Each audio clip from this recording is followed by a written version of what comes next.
Assalamualaikum warahmatullahi wabarakatuh.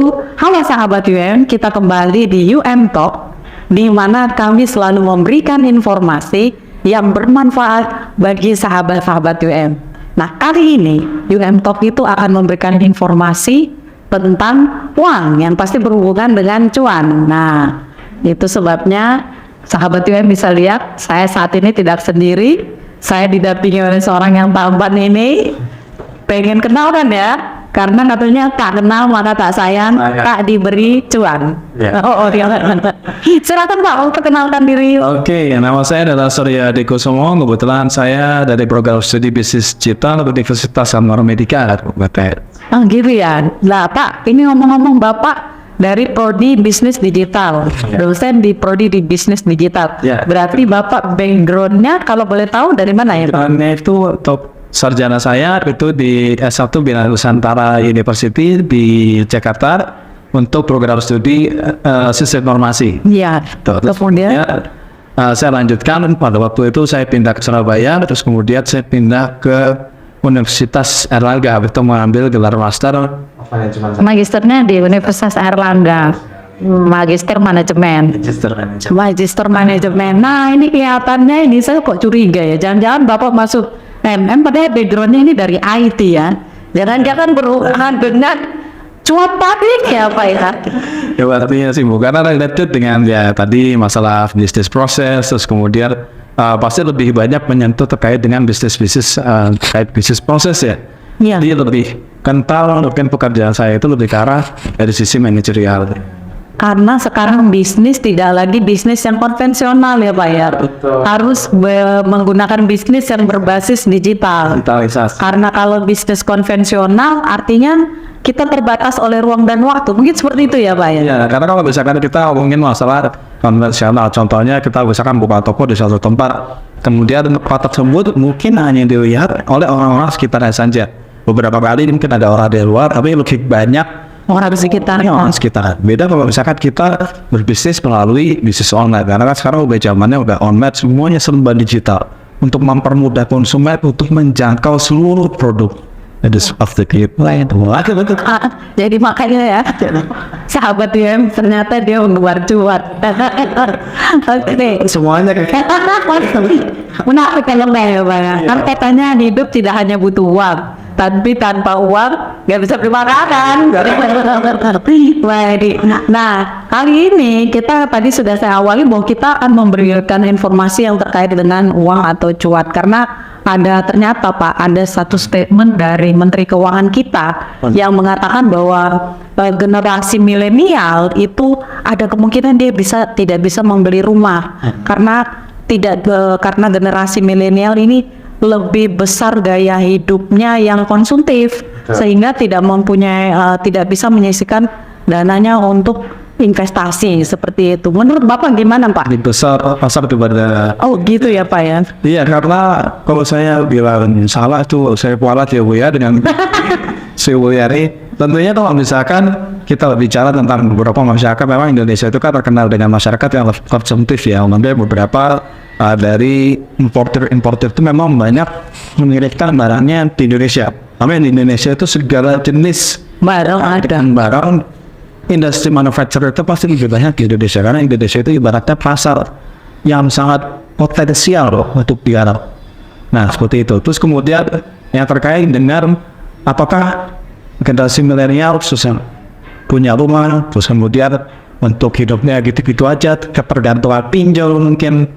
Kalau saya bilang tergantung dengan persepsi masing-masing. Karena gini, kalau misalkan seseorang itu dengan dia berpikir, terus kemudian dia belajar kira-kira bagaimana cara saya untuk bisa menginvestasikan uang saya. Misalkan saya punya gaji, terus kemudian saya menginvestasikan mungkin sedikit saja, 100.000, 200.000 yang biasanya kita gunakan untuk beli Mobile Legends, Fortune dan sebagainya. Mungkin kita investasikan untuk investasi untuk saham misalnya, atau voucher Mobile itu 200.000 ya? Iya, 200.000, ada 100.000, ada 12.000. Kadang kalau misalkan kita mau beli skin, itu bisa 500.000, bisa juta. Mahal banget Pak, betul loh. Bisa juta, bisa 5 juta. Kalau seandainya dari uang tersebut kita investasikan, nggak usah banyak-banyak, 200.000, 100.000, 30.000 saja, itu bisa berguna untuk masa depan kita mungkin 5 tahun ke depan atau 10 tahun ke depan. Jadi memang betul-betul tergantung dengan mindset kita bagaimana cara kita untuk mengelola uang. Nah, masalah ada di situ. Berarti nih sahabat UM, terutama sahabat UM yang masuk golongan generasi milenial, ini perlu menyaksikan apa yang kita bahas kali ini, karena kita bisa memikirkan apa yang akan kita putuskan ke depan. Apakah kita akan hidup dengan sebagai generasi yang konsumtif atau belajar menyisihkan dana untuk investasi. Tapi kan terkait dengan menyisihkan dana untuk investasi, Pak, saya rasa saya juga sebagai orang awam itu perlu tahu, Pak, investasi itu apa saja yang bisa dilakukan oleh masyarakat untuk berinvestasi. Apakah sama semua investasi? Karena saya pribadi tuh, Pak, cuma tahu satu, nabung di bank. Yang kedua, beli kerupuk 1.000 jual 2.000. Gimana, Pak? Iya, mungkin kalau buat masalah investasi, mungkin saya awalnya yang cerita sedikit ya, Bu. Iya, Pak. Bu Ted, ini ada salah satu seorang tokoh, dia salah satu seorang tokoh yang mungkin beberapa tahun yang lalu itu beberapa tahun ke belakang mungkin dia sangat terkenal, dia orang yang paling kaya di dunia. Mungkin kawan-kawan sahabat CM itu tahu ada Warren Buffett. Beliau itu membuat salah satu perusahaan investasi. Biar menurut biodatanya itu dia adanya pendapatan itu sebesar 1,5 lapangan bola. Kecil, gedean Amerika. Visinya itu hanya 10 orang. Sih 10 orang dengan keuangan sebesar itu. Dia nggak butuh banyak orang, dia hanya butuh di situ orang-orang yang terpercaya untuk melihat laporan keuangan setiap harinya. Tapi yang saya ingin katakan bahwa dia mulai untuk berinvestasi dari umur 19 tahun. Jadi dia dari masih anak-anak. Dia beli misalkan di koran ataupun beli di barang atau kemudian dijual di tempat lain. Dia mendapatkan untung lalu kemudian terus kemudian diinvestasikan seterusnya sampai dia punya suatu perusahaan yang hampir bangkrut namanya Hathaway Berkshire. Itu perusahaan apa, Pak? Itu tadinya perusahaan percetakan, terus dirubah menjadi perusahaan keuangan. Nah, itu kan luar biasa ya. Tadinya bisnisnya mau bangkrut, dibeli, terus kemudian sekali promosikan jadi perusahaan yang besar sekali. Seperti itu. Jadi itu yang saya katakan. Terus kemudian kalau misalkan kita ngomongin masalah investasi, memang betul Butet. Yang paling rendah, jadi level investasi itu ada banyak sekali. Yang paling rendah mungkin kalau misalkan kawan-kawan UM itu punya uang 1 juta, terus kemudian datang ke bank, terus kemudian menabung. Nah, itu yang paling biasanya yang paling populer lah. Paling populer, bukan sederhana. Paling populer. Hampir semua orang bisa. Saya juga. Pastinya. Dan kita menggunakan transaksi tersebut untuk perbankan tersebut untuk berbagai macam hal. Pastinya. Termasuk gaji kita ya, Pak ya? Termasuk gaji kita juga, betul. Nah, itu ya investasi yang paling minimal. Di mana kalau misalkan kita ngomong masalah investasi kan pasti berhubungan sama high risk, high return. Namanya kan pengembangan hasil, ada yang namanya kita dapat untungnya berapa, dapat cuannya berapa, terus resikonya itu berapa. Pasti ada dong, nggak mungkin kita usaha, pasti ada resikonya. Berarti, Pak, kalau dari omongannya Pak Suryo tadi, untuk yang namanya investasi itu ada lagi pengelompokannya. Betul. Berdasarkan risiko dan berdasarkan imbal hasil. Betul. Imbal hasil, Pak, kalau boleh tahu dijelaskan imbal hasil itu apa? Itu adalah sebuah pengembalian berdasarkan investasi yang sudah kita berikan. Contoh, kita mendapatkan keuntungan berdasarkan hal ataupun berdasarkan uang yang telah kita investasikan. Contohnya, Pak? Misalkan Bu Putet punya usaha, terus kemudian Bu Putet kayaknya bagus nih usahanya nih, baru misalkan rumahnya terus saya tertarik. Terus saya datang ke Bu Putet, boleh nggak saya investasikan uang saya 1 juta deh ke ibu untuk ibu putarkan. Tapi kalau misalkan nanti ada keuntungan, boleh dong berbagi dengan saya. Saya boleh sih dapat. Nah, itu dinamakan imbal balik atau keuntungan. Atau kalau misalkan di perbankan itu biasanya dinamakan bunga bank. Bunga, berarti imbal hasil dan bunga bank itu sama ya, Pak, maknanya ya. Oke, jadi itu ibaratnya keuntungan lah. Iya, keuntungan bagi si investor. Pak, tadi kan kita sudah membahas tentang investasi yang paling umum, paling sederhana. Terus ada yang paling rendah resikonya, tabungan. ada lagi yang lainnya Pak? Ada. Atau boleh jelasin sih Pak yang namanya resiko-resiko tadi kan Bapak belum bilang. Betul, ya. Kalau resiko itu artinya kan gini. Kalau misalnya kita investasi, misalnya saya investasikan uang saya senilai 1 juta kepada komputer. Iya. Nah, bisa jadi ya namanya bisnis itu kan kadang naik turun fluktuatif komputer. Karena penjualannya bulan ini besar, misalkan 100 penjualan per jamnya, Iya. misalkan contoh. Terus kemudian besok yang namanya 100 penjualan per jamnya mungkin turun jadi per hari 100. Nah, itu kan masih ada fluktuatif. Iya. Ada kadang kalanya suatu bisnis itu mengalami kerugian, pasti wajar. Kayak kita tahu COVID-19 pada saat 2020. Oh iya. 2020. Semua bisnis jatuh. Semua Anjlok. Ya. dan betul recovery mungkin sekitar 5 tahun ke depan. Jadi butuh recovery yang sangat panjang sekali. Nah, contoh hal-hal tersebut artinya kan suatu perusahaan pasti ada kerugian. Nah, dari segi kerugian tersebut pasti ada penurunan harga saham. Pasti imbasnya tidak lain tidak bukan, pasti ada penurunan harga saham.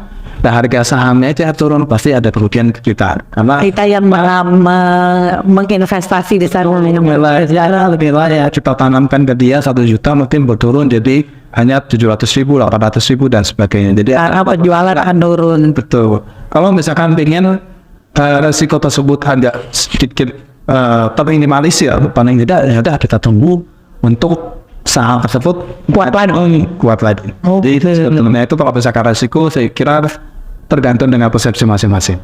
Berarti resiko ini juga menentukan berapa banyak keuntungan yang kita dapatkan. Ya betul. Kalau resikonya lebih rendah, Artinya keuntungannya juga rendah. Berarti berbanding lurus ya Pak ya? Resiko dan keuntungan. ya betul. Kalau misalkan di investasi itu pasti kita berhubungan sama risk and rewards. Di mana risk and rewards itu terbentuk dari risk, fear and greedy. Risk and reward berarti resiko dan hasil yang kita dapatkan Maka pasti berkaitan dengan berkaitan dengan fear. fear and greedy. Boleh dijelaskan Pak? Fear dan greedy dan ketamakan kita. Iya. Fear itu Ketakutan. takutan artinya kalau misalkan greedy itu artinya ketamakan kita. Iya. Jadi seseorang itu artinya mindset di dalam pikirannya itu dia pasti ada punya tipe tahunnya. Kalau misalkan kalau saya mungkin lebih cenderung tipe yang safe. Artinya saya Middle moderat ya Pak ya? kalau misalkan untungnya kecil nggak masalah. Cuman yang penting uang saya disimpan di situ aman. Dan ada untungnya. Cuman nggak perlu terlalu besar. Terlalu besar. Mungkin ada tipe orang lagi yang berbeda. Mungkin saya nggak peduli. Pokoknya saya taruh uang 1 juta. Kalau misalkan dapat 20%, 30%, menurut saya masih kecil. Saya butuh yang lebih 50%. Kalau perlu 100%. 100%. Dan itu wajar. Gak ada yang benar, gak ada yang salah. Karena tipe kalau orang itu berbeda-beda. Karena saya nggak bisa bilang bahwa yang tipe kalau fear salah, greedy salah itu enggak. Jadi tergantung dengan tipe orang masing-masing. Nah, kalau misalkan di atas dari tabungan tersebut ada yang namanya deposito. Berarti di atas tabungan karena berarti orang ini lebih pemberani lah ya. Lebih sedikit Berani ngambil resiko. Enggak sih kalau deposito kalau deposito mungkin sedikit aman ya. aman ya dibandingkan Jangan dengan jaminan itu likuidasi dari bank tersebut. Jadi insya Allah aman ya. Oke. Pak, berarti tadi kan Bapak sudah ini disebut instrumen keuangan ya Pak ini? ya investasi. Investasi. Yang pertama tadi Bapak sudah jelaskan ada tabungan, itu investasi paling umum. Terus udah gitu. Hanya rate-nya mungkin sekitar Berapa, Pak? 1 sampai 1% pada umumnya. Ada beberapa perusahaan yang bank yang menawarkan mungkin di atas 1%, tapi hampir rata-rata mayoritas 0,01 sampai 1%. Kira-kira sekian. Berarti kalau kita mau untungnya lebih, mainnya jangan nabung di bank. Betul. Nabung di bank itu mungkin untuk cash flow harian kali Pak ya. Iya. Cash flow harian untuk bayar kalau kita pakai ShopeePay. Ya, betul. Kalau kita jadi nggak perlu keluar gitu ya Pak ya. Tapi kalau memang tujuannya investasi mungkin bukan tabungan berarti. Bukan. Mulainya dari deposito. Mungkin harusnya minimal deposito. Kalau Deposito pun kita kalau misalkan dihitung itu karena deposito pun masih ada pajak yang juga sekitar berapa persen. Terus kemudian pada waktu deposito itu kan kita bisa kalkulasi berdasarkan sama inflasi di Indonesia. Inflasi itu ibaratnya gini, kayak saya ya itu 1 juta tahun ini. Nah kemudian 5 tahun ke depan satunya nilainya sudah bisa dapat apa aja. akan berbeda. Beda banget. Karena seperti yang kita tahu namanya harga BBM, harga makanan, harga minuman semuanya naik semua. Harga pendidikan otomatis efeknya itu seperti snowball, semuanya pasti akan naik terus. Jadi uang kita yang kita punya mungkin 1 juta itu mungkin agak sedikit berkurang nilainya di 5 tahun yang akan. Paling gampang mungkin bayangannya gini apa ya? Kalau tahun ini kita uang 1 juta bisa kos, jangan kos deh, yang paling bisa makan warteg 1 bulan. Tahun nanti 5 tahun lagi 1 juta nggak bisa 1 bulan makan wartegnya, setengah bulan gitu kali ya Pak ya. Seperti itu. Oke. Ya. Saat inflasi yang terbesar-besaran itu agak sedikit off the topic ya Bu ya. Kita mungkin masih ingat peristiwa tahun 90 paling mungkin ya. 98 kali mana? Sebelum 90-an pada saat itu kita merasakan mau beli apapun 100 perak Bu, kita kan bisa dapat apa aja ya Bu. Iya, karena aku masih kecil Pak. Yang jajan masih 5 rupiah. Masih 5 rupiah kita bisa kayak kita itu paling kaya sendiri Bu. Dapat 25 udah luar biasa. Dulu waktu zaman itu Pak, saya dapat hadiah lomba itu 750 rupiah. Itu rasanya itu sudah paling kaya di dunia, semua orang ditraktirin itu Pak.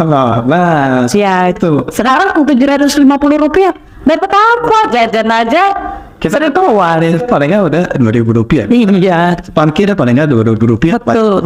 Oh itu namanya inflasi apa ya? Inflasi betul. Nah sama persis inflasi tersebut mekanismenya itu sama seperti kita investasi. Sama persis. Dulu uang kita misalkan kita memberikan sebuah saham, contoh kayak mungkin salah satu saya cerita sedikit untuk Walking Home. Walking Home itu beberapa tahun sebelumnya, waktu sebelum 98 atau 98 saya lupa. Walking Home itu apa nama perusahaan? Itu seorang tokoh. Oke. Tidak tahu. Dia membeli sebuah saham yang namanya United Tractor. Oke. Oh United Tractor, terkenal gitu. Terkenal. Dia membeli dalam jumlah yang banyak pada saat masih krisis moneter tersebut, harganya drop. Terus kemudian saat ini ibaratnya uang inflasi tersebut itu naiknya berkali-kali lipat, berkali-kali lipat. Sama kayak kita punya uang 1 miliar dulu sama sekarang kan beda. Iya beda. Kalau dulu 1 miliar beda dulu. Kalau misalkan keuangan itu turun, kalau investasi itu naik. Oh gitu. Kebalikan. Jadi ibaratnya kayak harga tanah sekian tahun yang lalu berapa, sekarang berapa, karena itu investasi. Ya. Beda lagi kalau harga barang yang dulunya berapa sekarang pasti naik. Iya. Kalau kan tanah mungkin ya pasti akan naik ya Bu. Ya. Nah Pak, tadi kita sudah ngomong banyak nih tentang macam-macam yang sudah sampai pada deposito dan obligasi belum ya Pak ya. Padahal itu ada lagi ya Pak obligasi. Tapi sebelum cerita obligasi Pak, Bapak sudah minum kopi? Suka sih. Nah ini ada kopi bagus nih Pak, namanya kopi Kangen Kopi Malang. Namanya kok cantik sekali ya Bu ya. Nanti bisa dites ya Pak ya. Taruh sini aja ya. Ini kopi robusta Pak. Oh. Iya. Ini juga saya rasa dia invest juga ini Pak awalnya. Kan dia nyisikan uang untuk bikin usaha, lalu kemudian usahanya berkembang gitu kan. Gitu kali ya Pak investasi ya. Nah investasi itu sebetulnya tidak hanya uang aja sih. Karena kita belajar pun juga salah satu investasi juga. Membaca juga investasi. Baca juga salah satu investasi. Karena ada waktu yang harusnya kita bisa kerja, cari mendapatkan uang. Ternyata kita duduk untuk membaca, mengisi kepala kita, itu juga investasi. Apalagi kalau misalkan kita terkait dengan instrumen terkait dengan investasi, kita pelajarin, tenang aja. Kalau misalkan kita pelajari terkait dengan investasi, pasti berguna banget buat masa depan kita. Berarti obrolan kita siang ini Pak, obrolan kita saat ini akan bermanfaat untuk sahabat UM, karena kita tadi kan udah ngomong ya, bahwa ada statement kalau generasi milenial itu bahkan nggak bisa beli rumah. Mereka menyaksikan ini seharusnya bisa membuka wawasan untuk bagaimana berinvestasi, sehingga kalau udah cita-cita beli rumah ya kebeli, nggak cuma beli skin. Skin tambah care. Nah itu beda cerita. Kalau beli skin di mobil aja itu gimana kalau saya bilang investasi bukan ya? Kalau Bapak soalnya nggak terima kan? Karena kalau saya gimana itu kebutuhan tapi ya itu bukan investasi. Ya oke, siap. Jadi ya, ini informasi yang bisa kita berikan kepada masyarakat. Masih ada lagi Pak selain tadi obligasi? Masih ada dong. Ini seperti yang tadi saya bilang, untuk tingkatan investasi itu memang ada yang paling low risk, low return, artinya yang resikonya paling rendah, yang mendapatkannya pun juga Hasilnya juga rendah. sampai ke level high sih. Oke, masih kira-kira masih moderate kamu. Karena kenapa saya bilang moderate itu? Kita potong saja karena kita sudah tengok kanan kiri. Karena posisinya Saya ulang lah, Elan. Itu tuh. Oke.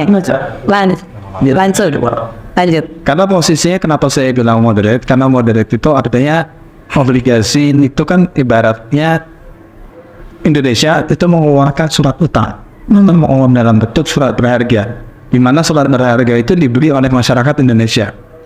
Ya, artinya yang menjamin untuk surat berharga tersebut itu adalah Republik Indonesia ataupun pemerintah Indonesia. Jadi Dan itu bisa dibeli oleh semua masyarakat Indonesia. masyarakat kami biasanya terbatas, tidak semua orang bisa mendapatkannya, bukan terbatas ya, maksudnya itu putar lah, sama seperti itu. Jadi ada obligasi, di mana obligasi itu mungkin sifatnya moderate, jadi keuntungannya pun juga biasanya sekitar 7% sampai sekitar 13%-an mungkin. Berarti cukup aman kalau obligasi. Pemain moderate itu mainnya di situ ya. Biasanya di situ. Kira-kira lebih aman lah. Keuntungannya pun juga dikatakan lumayan sih. Apalagi kalau misalkan uangnya ada banyak, pasti lumayan banget. Kalau di atasnya apa? Di atasnya itu ada namanya reksadana. Kalau reksadana itu sebenarnya bukan tingkatan investasi ya Bu, tapi reksadana itu sebuah media itu yang dikelola oleh manajer investasi. Di mana manajer investasi itu mengelola dana, misalkan Bu Putri punya uang 1 juta, terus diserahkan kepada manajer investasi. Itu banyak Pak, manajer investasi itu. Ada banyak banget. Ada dari Mandiri, ada saya nggak boleh sebut merek sebetulnya. Saya nggak mau kepancing nyebut merek Pak, soalnya saya pernah dulu di sebuah merek ya. Oh, itu saya nggak sebut merek. Nggak apa-apa, nggak ada. Banyak sekali untuk reksadana. Jadi reksadana pun juga biasanya dikelompokkan menjadi 3. Ada reksadana pasar uang, ada reksadana untuk obligasi, ada reksadana pasar uang, atau ada satu lagi itu reksadana campuran. Nah, artinya reksadana itu adalah satu tempat, satu wadah, saya ulangi lagi, yang dikelola oleh manajer investasi untuk mengelola dana Anda. Mau dilarikan kemana untuk reksadana saya? Oh, saya suka yang pembayarannya itu sedikit moderate, yang agak untung dikit lah, waktunya ada sedikit banyak. Oh, berarti nanti ada pilihannya Bu. Untuk reksadana biasanya dia dipilih ke obligasi dan dikombin dengan pasar uang. Saya jadi teringat nih Pak. Dulu saya pernah kerja di sebuah perusahaan finance Pak, tapi bukan perbankan. Nah, waktu itu saya di asuransi. Nah, terus asuransinya ini saya nggak mau sebut merek Pak, nggak di endorse soalnya. Jadi asuransinya ini punya namanya PAP. P-nya itu nggak usah disebut ya Pak. A-nya itu aset manajemen. Itu kayak gitu ya Pak. Karena seperti itu. Karena dia masukkan Asset management. yes, karena dia masukkan ke reksadana seperti itu yang saya belajar waktu itu. Cuma baru sekarang saya ketemu dan orang ekonomi ini baru wow. Ternyata saya butuh pelajaran Kalau di ini. belakang biasanya di belakang namanya ada asset management, asset of investation terkait dengan funding seperti itu. Biasanya ada nama-nama tertentu terkait dengan aset ataupun funding management. Nah, itu biasanya dikelola sama manajer investasi. Seperti itu. Terus kemudian dana kita itu bisa dikelola dalam bentuk apa? Dalam bentuk pasar uang kah? Apa dalam saham kah? Apa obligasi? Dan atau campuran dan sebagainya. Ini menarik banget ya Pak. Suatu ketika mungkin kita juga harus punya diskusi tentang bagaimana memilih aset manajemen yang tepat. Itu juga boleh. Bisa aja coba. Karena untuk kita kalau misalkan ngomongin masalah reksadana atau manajer investasi yang baik, kadang kita nggak bisa melihat, oh ternyata dia balik hasilnya itu rendah. Kita nggak bisa melihat itu. Kita melihat uang saya itu diarahkan kemana. Nah, kita harus pinter-pinter untuk melihat tersebut. Apakah dia arahkan ke obligasi, terus berapa untuk tingkat pembayaran hasilnya. Kemudian yang biasanya jarang orang perhatikan, yang paling jarang diperhatikan itu adalah jumlah per unitnya orang yang memiliki reksadana tersebut. Karena kalau misalkan harganya ibaratnya kayak diri deh, kayak Bu Butet punya satu barang, punya handphone buat jual beli. Nah, barang itu sudah dipunyai oleh 100 juta orang. Artinya HP itu udah pasaran. Nah, orang itu cenderung akan melihat satu instrumen investasi yang baru, yang jauh lebih fresh, yang jauh lebih menguntungkan, biasanya mereka cenderung lebih gitu. Jadi semakin harga semakin tinggi, orang itu biasanya ada titik peaknya, ada titik jenuhnya. Nah, pandeknya takutnya, tapi saya tidak bisa bilang bahwa itu jelek, nggak bisa juga. Bisa jadi dia karena pengelolaannya bagus, kita juga. Karena memang untuk memilih reksadana itu sangat banyak sekali untuk aspeknya. Oke, keren ini Pak. Jadi saya sekarang jadi banyak belajar, jadi tahu ya dari perbincangan kita sekarang ini bahwa ternyata dengan berinvestasi pun kita harus pandai-pandai tahu. Betul. Kalau selama ini ketika saya bekerja dulu di sebuah asuransi itu Pak, saya tuh nggak tahu mau ngomong ke nasabah bagaimana sih pembagiannya itu. Cuman saya tahu sih kalau kamu mau main aman pilih yang ini. Ya. Kalau mau agak sedikit berisiko yang ini, tapi kalau kamu untung, kalau rugi. Itu saya ingat dulu Pak. Betul. Nah, Kan contoh kayak salah satu reksadana, misalkan saya nggak boleh nyebut merek, jadi saya sebutnya ST, nah, Dana Ras, nah, seperti itu ada salah satu reksadana atau FT, nah, kan sih, itu jadi pilihannya ada banyak sekali sih. Dan saran saya kalau misalkan Anda pilih reksadana, sebisa mungkin Anda harus buka rekening RDN.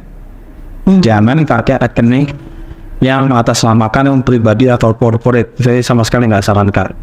Karena takutnya uang Anda apabila suatu perusahaan tersebut mengalami kenapa-napa, uang Anda nggak bisa ditarik atau bagaimana, saya nggak masalahkan. Tapi lebih dijaminkan pada rekening RDN ataupun rekening saham ataupun rekening terkait dengan. berarti dipisahkan dari rekening-rekening kita yang lainnya. Sekali. Mungkin kita lanjut dulu Pak.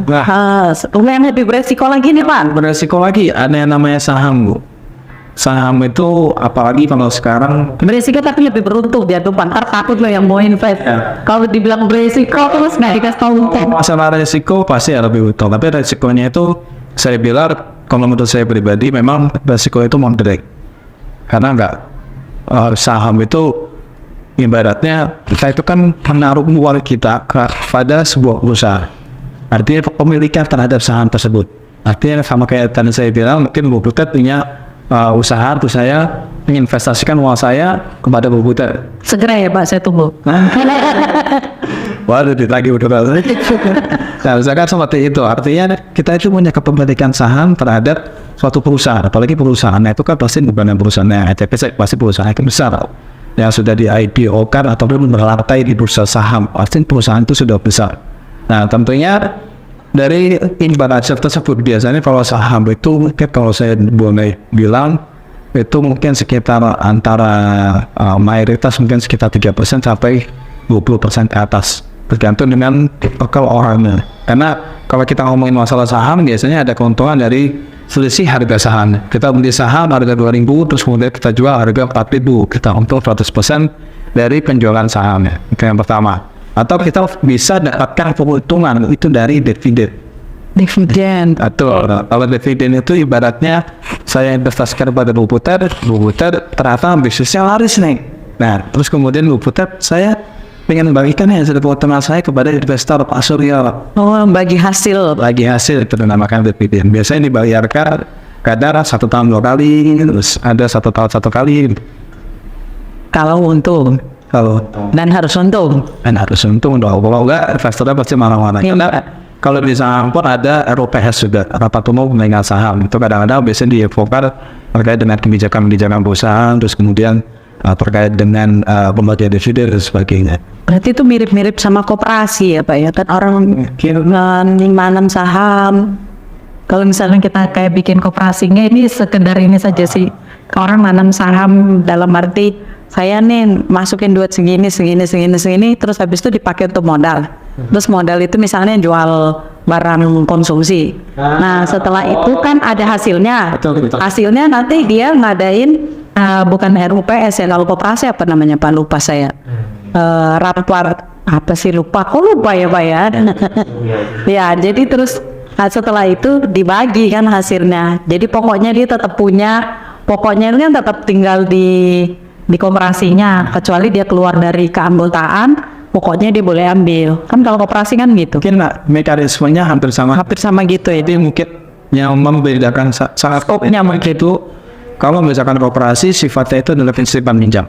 nggak semua simpan pinjam kan Pak, kan ada koperasi. Ini unit bisnisnya. Iya. Tapi kalau misalkan kita ngomongin masalah corporate di mana unit bisnisnya itu memang fokusnya itu hanya dia melakukan produksi barang, Iya. melakukan putaran uang dan sebagainya. Jadi memang ada core bisnisnya sendiri.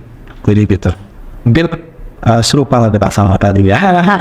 Cuman menganalogikan saja Pak. Ya, mungkin. Nah, di atasnya saham masih ada lagi Pak. Saat ada lagi. Nah ini kebetulan kalau bagi pemula mungkin saya tidak sarankan untuk falas, karena falas itu atau valuta asing itu mungkin mata uang yang biasanya Anda gunakan dalam satu negara. Misalkan kalau kita di Indonesia artinya kita menggunakan valuta asing itu adalah rupiah. Nah kalau misalkan kita ke Malaysia kita menggunakan ringgit dan sebagainya, atau kalau misalkan kita ke Saudi Arabia atau mana, pasti mata uangnya masih berbeda-beda.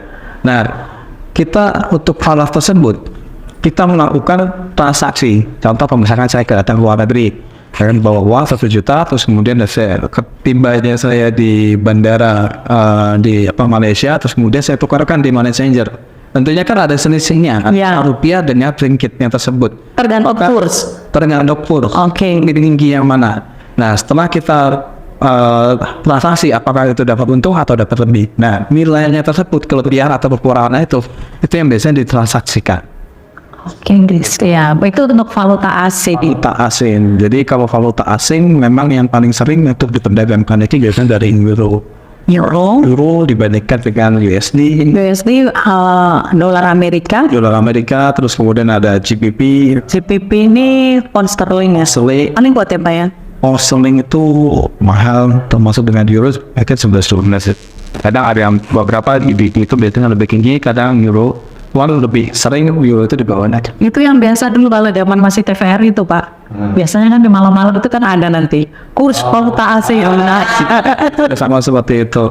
Kalau misalkan kita valuta asing itu sampai tadi ya, misalkan kita dulu saya lihat mungkin rupiahnya agak sedikit turun. Misalkan waktu dulu mungkin tahun 98 yang kita rupiah hanya 2.500 mungkin. Sekarang itu otomatis dalam jangka waktu beberapa bulan naik menjadi 15.000 dalam waktu yang singkat sekali pada waktu krisis moneter 98 99. Nah, artinya kan kita mendapatkan potongan di situ. Nah, konsepnya pun untuk transaksi valuta asing seperti itu. Cuman bedanya kalau dulu kita beli secara manual, kita nyimpan dolar, tapi kalau misalkan sekarang kita nggak perlu yang namanya nyimpan uang. Kita cukup masukkan dana ke beberapa broker, terus kita transaksi secara online karena semua sistemnya sudah. Wah, berarti keren sekali nih, karena ini jangan-jangan nih Bapak menguasai sekali karena bisnis digital ini Pak. Apa Pak, berarti ya Pak, tadi kan kita ini memberikan informasi kepada masyarakat. Iya. Artinya masyarakat ini harapannya dengan mengikuti acara-acara yang kita tayangkan baik di YouTube Universitas Anwar Medika maupun nanti bisa juga tayang di Anwar Medika Student Television ya Pak. Jadi di 2 tempat ini akan kita tayangkan.